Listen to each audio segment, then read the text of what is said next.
Se encuentra con nosotros Mario Mongilardi, él es presidente de la Cámara de Comercio de Lima. Señor Mongilardi, gracias por estar con nosotros esta mañana. Mañana, 6, se vence el plazo pues, que tiene el Ejecutivo para emitir facultades legislativas, particularmente en lo que toca a ustedes en materia pues, económica, ¿no? Ya se han venido anunciando, ¿no?, un paquete. Lo último tiene que ver mucho con la simplificación administrativa. No sabemos en realidad si falta mucho, ya no debe faltar mucho ya para tener una idea completa de hasta dónde se ha movido el Ejecutivo y el MEF particularmente con este tema. En principio, ¿cómo ven lo que se ha avanzado en la materia? Bueno, muchas gracias por la invitación, Enrique. Gracias. Realmente es un gusto estar en tu programa.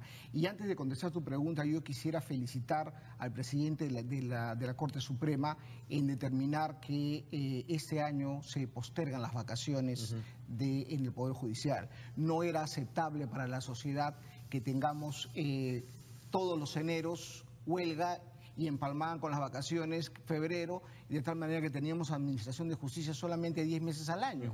O sea, eso no sucede en ninguna parte. Se había normalizado prácticamente, ¿no?, este sistema, este calendario, vamos a decirlo así, ¿no? Efectivamente. Esperemos que se mantenga la medida en los próximos años. Efectivamente, nosotros necesitamos 12 meses de administración de justicia, no 10. Así es. Bueno, contestando con tu pregunta, hasta el día de antes de ayer, porque todavía no he podido ver los decretos legislativos que han sido publicados el día de hoy, se habían publicado 77 decretos legislativos. Entendemos que son más de 100.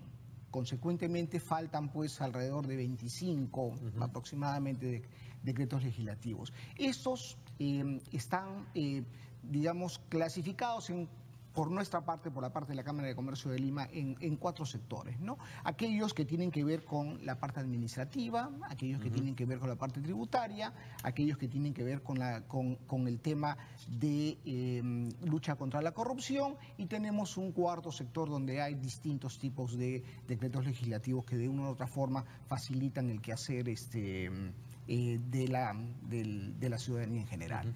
Para nosotros en la Cámara de Comercio de Lima, los decretos legislativos van en el sentido correcto. Nos llena de optimismo que esto sea de esa forma. Lo que vamos a hacer es esperar hasta el día sábado, que se publicarán los últimos decretos legislativos, para en la siguiente semana hacer una evaluación integral de los resultados que se esperan con esos decretos legislativos. Seguramente vamos a encontrar decretos legislativos para aplaudir, medidas que tienen que ser ajustadas, y probablemente también existan nuevas medidas que tienen que ser incorporadas probablemente también a través del Poder Legislativo. De lo que ha visto hasta ahora, ¿cuáles en general destacaría usted sobre todo? Mira, la Cámara, ¿no? Sí, la Cámara lo que destaca hasta este momento son las medidas que se han dado del corte administrativo. O sea, en primer lugar, tenemos que destacar el esfuerzo que se ha hecho en simplificación administrativa, el esfuerzo que se ha hecho en la eliminación de barreras. Una de las grandes cosas, por ejemplo, es que el ciudadano puede acogerse a un fallo que tenga Indecopi sobre un tema en particular y no tenga que él mismo hacer su propia demanda, porque ahora los fallos de Indecopi son de aplicación general. O sea, tener jurisprudencia. Tener jurisprudencia, y más que eso, ya no tengo que ir, porque si una norma ha sido declarada que es una barrera burocrática... No tiene que volver a decirlo. Ya no, simplemente es de aplicación general. Esa norma no puede ser, no puede continuar en el ordenamiento jurídico nacional. Yo creo que eso es es un gran avance. Y también todo lo que es para lo que es tramitología, el Estado ya decidió, no puede pedirle al ciudadano que presente documentos que un Estado tiene. O sea, nos olvidamos de la fotocopia del DNI, nos olvidamos de la fotocopia de tu de tu recibo de agua, de luz, de teléfono para determinar dónde vives. El Estado ya sabe dónde vives, ¿no? Y en muchos casos eran pues copias legalizadas, ¿no? Y demás, o sea, era doble trabajo, ¿no? Efectivamente. Entonces, nosotros lo que vemos es que los decretos legislativos en general están yendo hacia una ruta que lo que permite es, en el ámbito empresarial, comenzar a bajar costos. Que es muy importante para poder ganar competitividad, que es lo que el Perú necesita para poder retomar ese rumbo de crecimiento con tasas importantes. Ahora, todo el área laboral le interesa, por supuesto, mucho a los gremios, ¿no? Se acaba de anunciar como objetivo, en realidad, el ministro Torne, que se reducirán los sobrecostos laborales de 40 a 10%. Sí. Comentábamos fuera de cámaras, se ha constituido un comité consultivo del trabajo, ¿no? Para que el ministro del sector pueda recibir propuestas, pero el tema laboral no ha sido objeto de las facultades legislativas. Y la pregunta va en dos sentidos. Me imagino, por lo que usted me dice, que en líneas generales están satisfechos con hasta dónde se ha podido llegar en términos de los decretos legislativos. O sea, el Ejecutivo ha hecho lo que se podía hacer dentro del marco que tenía. El tema laboral no se ha tocado. ¿Cuáles son las grandes urgencias en ese sentido? ¿Cuál para la Cámara es la agenda que debe irse ya pensando en materia laboral? Un gobierno no tiene mucho tiempo para establecer reformas, ¿no? O sea, un gobierno en el Perú aproximadamente al tercer año acá tenemos largos patos rengos, ¿no? Entonces, digamos, tienes una primera parte del gobierno donde probablemente la viada tiene que servir para establecer reformas de este tipo. Idealmente, las reformas deberían realizarse en los primeros 6 meses de la administración.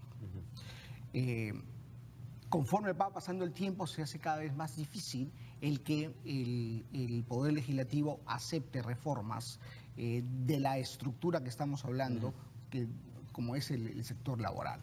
Yo no veo la forma en que uno le pueda recortar los derechos a los trabajadores ya adquiridos. Sin embargo, tenemos una realidad. Más del 75% de la masa laboral que existe en el Perú es informal. Entonces, lo que hemos hecho está mal. Si no, tendríamos que el 100% sería formal. Consecuentemente, tenemos que pensar en medidas que sean creativas, en regímenes que permitan incorporar esa gran masa que tenemos de trabajadores hoy en el sector informal a la formalidad. Ahora, eso no lo vas a lograr si es que lo único que hace es decir, ok, el régimen general que hoy existe se le aplica a todos los trabajadores. Eso es lo que se ha pretendido hacer durante décadas y el resultado es que tenemos 75% de informalidad. Entonces, seamos creativos, tenemos una masa de jóvenes muy importante, muy grande, que necesitamos incorporarlas a la vida económica nacional, pero la vida formal.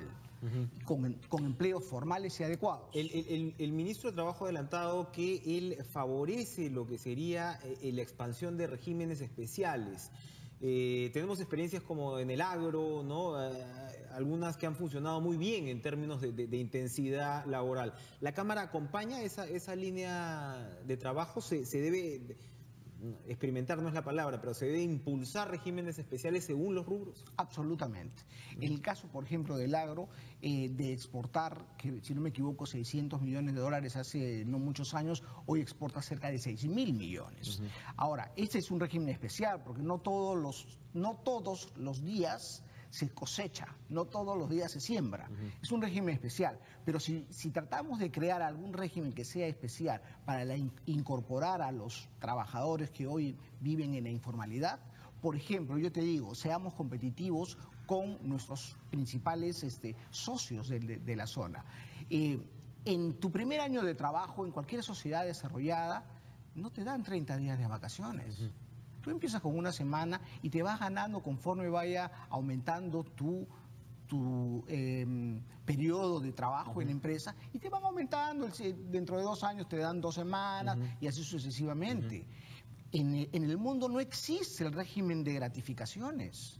Lo que existe son las bonificaciones por un comportamiento adecuado y por una productividad alta del trabajador. Entonces, de modo que hoy un trabajador joven, ¿qué es lo que necesita desde como nosotros lo vemos? Necesita tener seguridad social, necesita tener cobertura de salud, necesita comenzar a hacer su fondo de jubilación.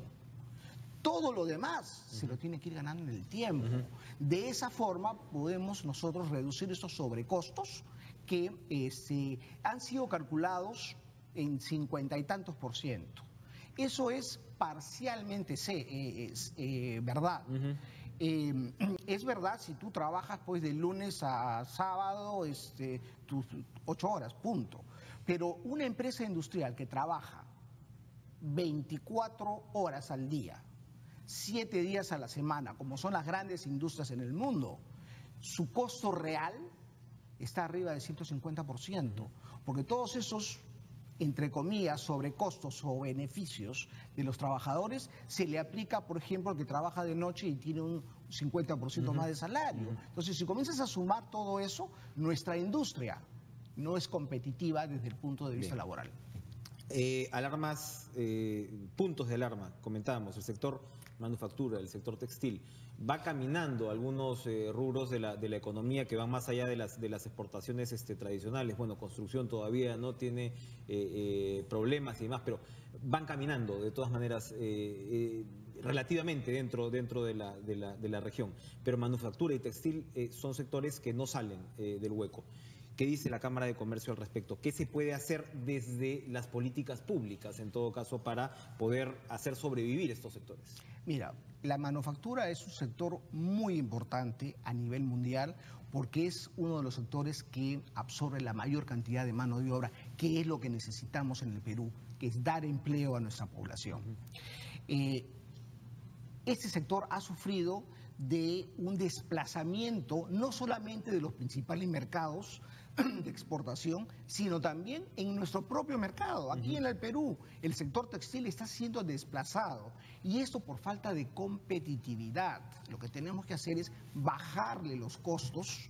Nosotros no pretendemos tener ni subsidios ni apoyos especiales. Lo único que queremos es competir en igualdad de condiciones con los países que hoy nos están desplazando. Y con China no se compite en igualdad de condiciones. ¿Qué hacer para competir en igualdad de condiciones? Tenemos que hacer que el Perú sea más competitivo. Nuestros fletes tienen que ser más baratos, nuestras comunicaciones tienen que ser más baratas. Y así sucesivamente en el tema laboral, en el tema tributario. Hay que comenzar a pensar en fórmulas que permitan que nuestras industrias, que hoy están siendo desplazadas, recobren ese brillo que tuvieron en algún momento. Finalmente, formalización, que usted lo señalaba, es uno de los 4 temas que se están discutiendo en el Acuerdo Nacional. Ahorita recién estamos terminando el primero, ¿no?, con la sesión de hoy de anticorrupción, pero el hecho que se plantee formalización como uno de los 4 temas, pues da cuenta de la importancia que al menos para el gobierno tiene. ¿La Cámara va a llevar una agenda puntual a esto? ¿Hay, digamos, una lista de propuestas de políticas que deben ser establecidas como prioritarias? Mira, el Acuerdo Nacional también tiene, no sé, 20 años de existencia. Nosotros no creemos que el Acuerdo Nacional es la vía. Es la vía que es, digamos, el espacio donde se debe discutir esto.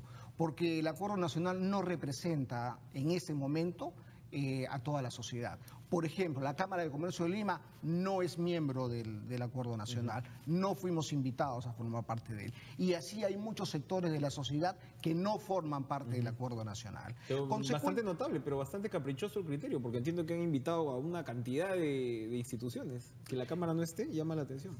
Bueno, lo que pasa es que han sido invitados pues a dedo, ¿no? Entonces, es el momento que si realmente nosotros queremos imponer en el Perú medidas que sean de consenso general, tenemos que invitar a todos los miembros de la sociedad. Si no va por el acuerdo, por donde vaya, ¿cuáles son las propuestas centrales en términos de formalización? Ya nos adelantó algunas con respecto al régimen laboral.